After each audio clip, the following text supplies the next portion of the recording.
Kansas State fans, I know you guys are jacked right now. What an impressive win last night in Manhattan against Arizona. I think this game means a ton big picture. I want to talk about that. I want to chat with you guys about big picture thoughts on what this actually means. But of course, I want to talk about the game too. I'm not going to do a full deep dive breakdown, talk about some big moments, but then I want to talk a little bit more about this big picture. Arizona fans, I know it's tough. I don't know if you're tuned in to watch. I don't know if you're a degenerate like me that has to tune in and even watch stuff after my team loses. But I think there's a little silver lining for you upcoming. I'll share that in a moment, but appreciate BetUS for their support and sponsoring this video. We'll talk more about them in a few moments. Again, I think this means a ton big picture. And it not only means a ton because you want to win every game and you only get 12 chances and all those cliches. You've made it through a quarter of your season now undefeated. You're 3-0 at Kansas State. And that sets you up for the goals that you had for the year.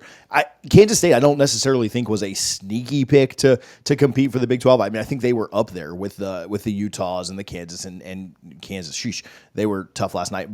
And Kansas State fans, I know you'll appreciate that and enjoy seeing that. You know, could there have been a better Friday night for Kansas State fans watching both those games happen at the same time? But big picture, I think this means a lot. I know it's been said a million times, oh, not a Big 12 game, blah, blah, blah, blah. But I do think it tells us a lot about the Big 12. And we'll talk about that here in a few minutes. But man, what a great first quarter, really, for both teams. Arizona looked really good that first drive. I mean, I honestly thought we were about to be in for a classic, just an absolute classic dogfight of two great offenses, two great teams playing each other, putting up points. That first quarter was everything you'd want. Silky, smooth, both teams just doing what they wanted. T-Mac was going off for Arizona. Avery was making things happen for Kansas State. Just a ton of fun. Kansas State answers. Obviously, both teams just get a possession, right? Arizona got the ball back late in the first quarter, but then it turned quickly to the second. And man, you couldn't really want anything more on a first quarter. But then you got out of the scripted stuff. You got out of that first scripted drive, and things certainly slowed down. No team scored again outside on offense for the rest of the half, right? Edwards' punt return touchdown was absolutely dynamic. It absolutely changed the feel of the game. His speed is ridiculous. Like, we can take a moment and pause and just give him some love. You saw some of that speed last year when they played TCU when he was at Colorado. He certainly helped kind of change that game. And then weirdly, Colorado just kind of went away from him. I think he certainly could have helped. I mean, I know they couldn't run block at all, so maybe that was why that was. But man, you should have gotten him on more screens and should have gotten him more involved because he is absolutely dynamic. He is ridiculously fast. He's a ton of fun to watch. Just a complete game changer. Maybe Arizona outkicked their coverage just a little bit, and I know that we like to make the jokes on that with guys and girls, but maybe outkicked the coverage just a bit. But man, when him in the open field, it seemed like even when you watch the replay, and I've watched it like 6 times now, it feels like he's going toward the sideline and they're going to have an angle on him. There's no angles when you're that fast. Like, he was just like, yeah, bring that angle on. I don't necessarily know why Arizona had the big guy on punt coverage. I understand that you need personal protectors and stuff like that, but had no. I mean, I don't know that a faster guy would have gotten him anyway. But yeah, just no chance to go out and get him. Really, really impressive to see Edwards' punt return for a touchdown there. Pretty bad clock management at the end of the first half. We'll talk about that in just a moment. But first, I do want to give a little bit of love to our friends over at BetUS. There are a ton of fun games on today that you guys should go check out. You can bet using our code right now, YouTube150. That's YouTube150. You will get 150% deposit bonus on your first deposit, 125% on your next 2, and then the total of those 3 deposits can be up to $3,000. So if you're going to deposit 3 times anyway, you might as well make the first one the biggest. Get that 150% bonus. Man, go check out their great lines. They've got great customer service. I had a question for them this morning about a certain line, and I just messaged them real quick on the chat. They messaged back immediately. So a bunch of college football, a bunch of NFL you can bet on, and then anything else in the sports world, WNBA or whatever you want to bet on. Caitlin Clark, doesn't matter. Go check them out. Clock management into the first half, certainly something we need to address. Kansas State fans, I know you probably weren't very thrilled with this. I'll certainly give you the bad then the good. This can't happen. This cannot be something that you do. Like, this was Mario Cristobal level bad at the end of Georgia Tech. Fortunately, it probably wasn't that bad. I'll back that off a little bit, but it's what it reminds you of. Like, you're thankful that this wasn't at the end of a game or in a game that mattered, in a 1-score game that you could have used those points. Now, it came in a game where you got a young quarterback, and so a little bit goes on Avery, a little bit goes on Clyde, a little bit goes on the coach. I get it, but you you can't have this happen. Like, you get paid too much money. There's everybody in the stands, everybody on TV, the millions watching are like, dog, get this done. All that said, it happened, right? It's done. Learn from it. people make mistakes. We're human. We all mess up. This is the second time I'm recording this video because I had it on mute the first time, right? So we all mess up, like mistakes happen. But if I'd have recorded this a second time on mute, I'd say like, hey dog, like wake up a little bit. Mistakes happen. Not a big deal. Kansas State fans, if you want to, hit the subscribe button for me doing this video twice for you this morning. I know you guys watch Kurtz a lot, and he does a phenomenal job. So if you want to show a little love over here for me correcting my mistake, like we hope that Kansas State does with clock management, then be welcome to do that. But yeah, you just gotta. It came in a game that didn't matter, right? It came in a game that you won by 3 scores, nearly 4 scores, and was never really in question in the second half. You just can't, if you learn from it in these games, you're almost better off that it happened now and not in a top 15 matchup against, Oklahoma State in a couple of weeks or in the Big 12 championship or something like that, which I do think Kansas State has a great chance to go to. And we'll talk about that in just a moment. But as inexcusable as it was, it's almost like, well, thank God it happened in a game where it didn't really matter. It didn't really hurt us. So that's kind of the silver lining. That's kind of the positive there. That's the bad with the good. And I'm not breaking any news here. Like Coach would tell you, like this cannot happen again. That's completely on me. I've got the helmet communication. I'm at home.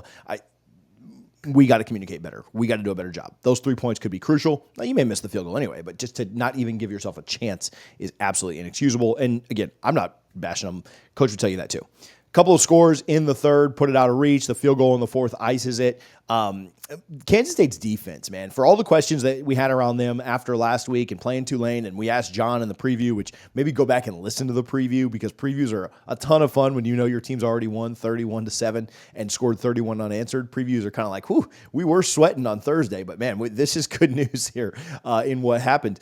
But John even mentioned it, like the defense has to step up and the defense has to play better. And they didn't play especially well against Tulane. They played much, much better this week against Arizona. I'll say this. I follow John on Twitter, and if you're probably already subscribed to him on YouTube, but you should go follow him on Twitter as well. My Twitter's down below, and we'd love to have you. It's TJ_Pittenger. We'll link it in the description. But if you don't follow John on Twitter, you should. He was watching that Tulane game last week, and he talked about how they were bad in all 3 phases. And he was right. The defense was struggling. The offense was struggling. It seemed a lot like special teams mistakes were a big deal in that Tulane game. And then this game was a complete flip from that. It was a complete reversal. They were very good in all 3 phases. Offensively, obviously. Defensively, they shut down a really good Arizona offense with one of the most lethal quarterback wide receiver duos in the country in T-Mac and Fafita. And man, and then special teams obviously got you the touchdown. They flipped a couple of fields. They were really, really good as well. And so a complete reversal. I don't know if just, road and away or road and home, I'm sorry, or just sometimes you need that wake up call. Sometimes you're remember big Florida State guy. So Jameis would like sometimes throw an interception early and then he'd lock in for the rest of the game. Like he was set. Like he almost needed that like jolt. And maybe that's what Tulane was for this team. Now maybe Tulane's better than we think, and maybe Arizona's a little bit overrated.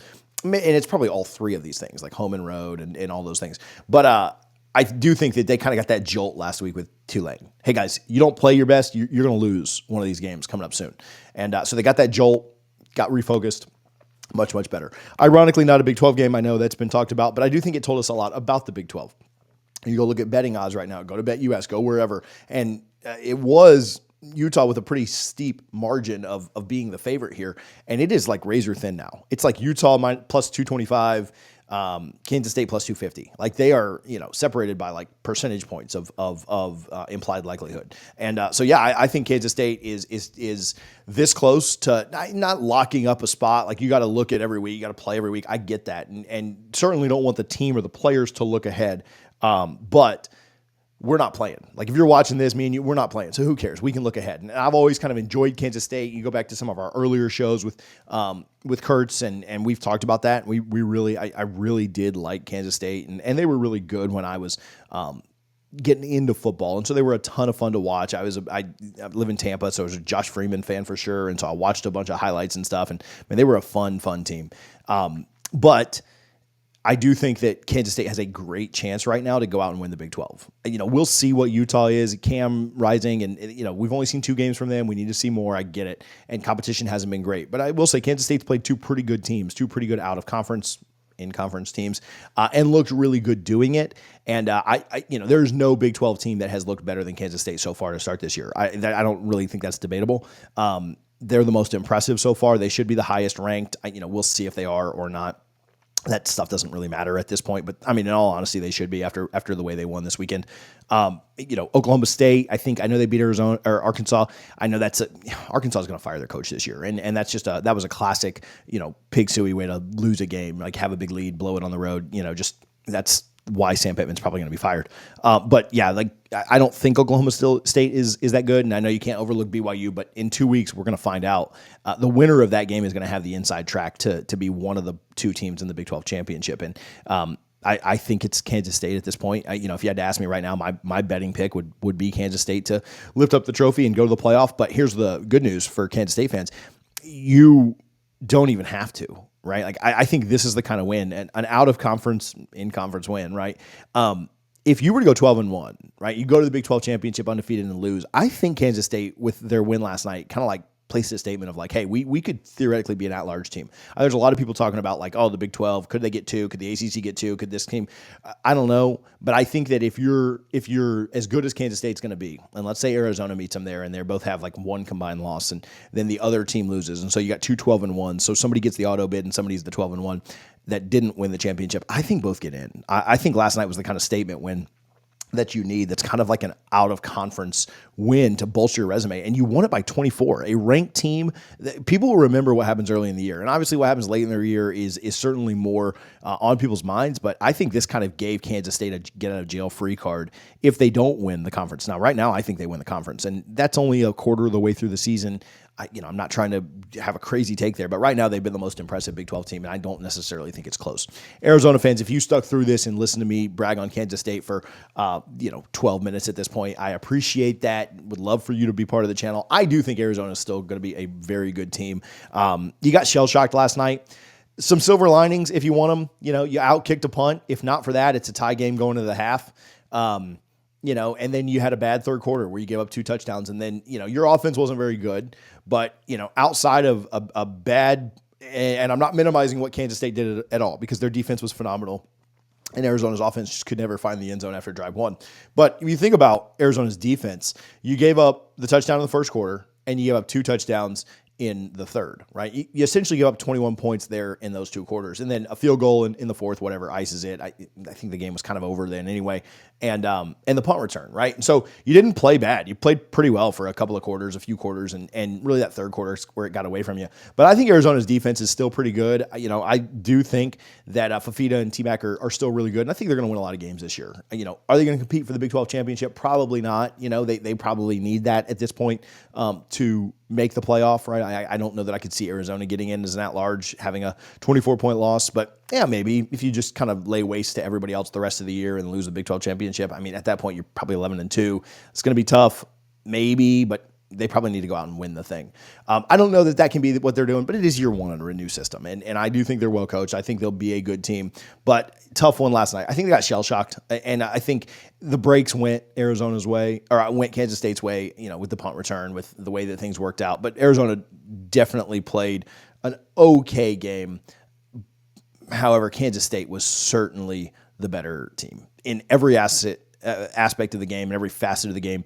Kansas State, combining all this because Arizona State played on Thursday night, but Kansas State absolutely went out and took this. And Arizona, there's probably some positives. You don't want to hear them right now. I get it, because you're still raw and upset about last night. I understand that. I've been there. My team's 0-2 and trying not to lose to a group of 5 team today. But I do think Arizona is going to be just fine. I think you just got beat by a better team. You kind of got blitzed by a better team. You play that game again, it's probably, like a 10 or 14 point, game, not 24, right? You don't get blown out. I think you capitalize on a couple of, you limit a couple of mistakes, and you're probably in really good shape. So Kansas State, absolutely well-deserved, absolutely earned. Again, if you guys watch this, do me a favor and hit the subscribe button. We're going to get Kurtz back on in 2 weeks when they play Oklahoma State, because that's going to be one of the games of the week. Maybe that'll be where game day's at. Who knows? But should be a lot of fun. Make sure you're part of the family. Make sure you join. I just thought about Alabama. Georgia plays that week. Sorry, that's not going to be game day, but maybe that's where Big Saturday goes, or whatever, Fox's competitor. So should be still a lot of fun. Should be a really great game. Appreciate you guys for tuning in. We'll do content like this all the time for some of the biggest games in college football. I appreciate you guys as always. We'll talk to you soon here on College Football Addiction. Appreciate BetUS for their support as well. We'll see you guys soon. Enjoy College Football Saturday.